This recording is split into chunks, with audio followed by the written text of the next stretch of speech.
ജനങ്ങൾ സ്നേഹത്തിൻ്റെ കാര്യത്തിൽ 4 തരക്കാരാണ്. ഒരു വിഭാഗം ആളുകൾ അവർ അള്ളാഹുവിനെ സ്നേഹിക്കുന്നേയില്ല.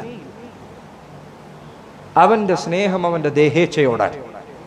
അവരാണ് യുക്തിവാദികൾ, നിരീശ്വരവാദികൾ. അവൻ്റെ ഇലാഹാരാണ്, അവൻ്റെ ദേഹേച്ഛയാണ്, അവൻ്റെ തോന്നിവാസമാണ്.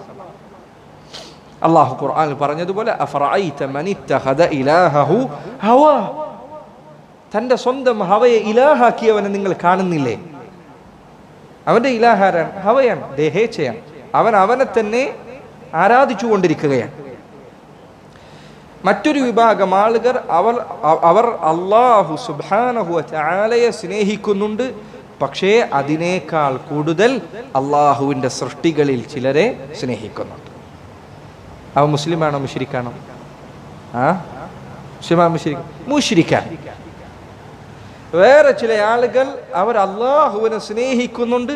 അള്ളാഹുവിനെ സ്നേഹിക്കുന്നത് പോലെ അവൻ്റെ സൃഷ്ടികളെ സ്നേഹിക്കുന്നുണ്ട്. മുസ്ലിമാണോ മുശ്രിക്കാണോ? അവൻ മുശ്രിക്കാണ്. വേറെ ചിലർ അവർ അള്ളാഹുവിനെ സ്നേഹിക്കുന്നത് പോലെ യാതൊരു വസ്തുവിനെയും സ്നേഹിക്കുന്നില്ല. അള്ളാഹു ഖുർആൻ ഈ ആയത്തിൽ തന്നെ പറഞ്ഞതുപോലെ വല്ലദീന ആമനു അശദ്ദു ഹുബ്ബൻ ലില്ലാഹ്, മുഅ്മിനീങ്ങൾ അവർക്ക് ഏറ്റവും കഠിനമായ സ്നേഹം അള്ളാഹുവിനോടാണ്. അവനാണ് ആര്? മുസ്ലിമായ മുവഹിദായ മനുഷ്യൻ.